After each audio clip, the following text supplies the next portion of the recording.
If you're over 40, the chances are you've probably had multiple jobs and you probably have lost pensions worth thousands that you've completely forgotten about. Here's how to track them down.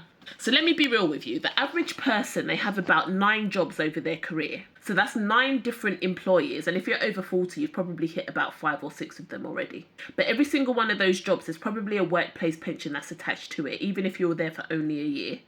And the chances are, I bet you can't even remember all of them, who they are, where they are, who's holding them, how much is in them. If you're new around here, my name's Harriet and I'm working towards being work optional in my 40s through investing, which basically means that my investments are going to cover my day-to-day expenses so that working basically becomes a choice.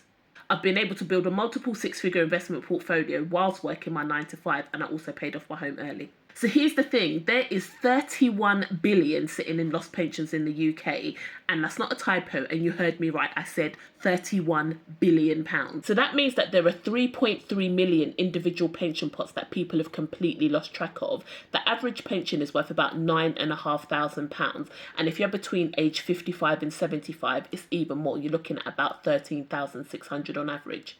That is your money just sitting there because you've either moved house, you've changed name, you didn't update your address, whatever it may be, or you just forgot about it.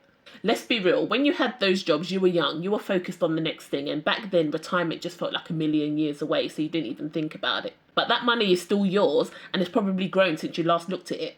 So here's how to find it. The government has got a free service called the Pension Tracing Service. I'll put the link on the screen.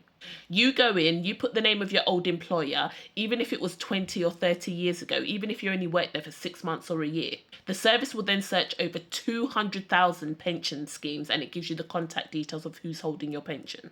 Now, this is important. It's not going to tell you if you actually have a pension there. It can't tell you how much it's worth. It just gives you the contact details. Then you contact them yourself. You'll need your national insurance number, proof of ID, and also proof of address. And then they tell you if you have a pension with them. They'll tell you how much is in it and what you can do with it. I go into more detail about this when I coach my clients because some of them have no idea where to even start with this. Once they find their lost pension, some of them decide to consolidate it so it's all in one place. This makes it way easier for them to manage. But here's the reality. You could have £10,000, £20,000, maybe even more just sitting in old pensions that you forgot about. And here's what you also need to know. Old pensions often have way higher fees than what the newer ones do. Charges have been coming down over the years. So if you've got a pension from like 15 or 20 years ago, you could be paying 2% or more in fees, and that eats into your money every single year. The longer you wait, the harder it is to track it down because companies merge, companies may change names, and also pension schemes get renamed. So even if you remember the company that you work for, it might be called something completely different now.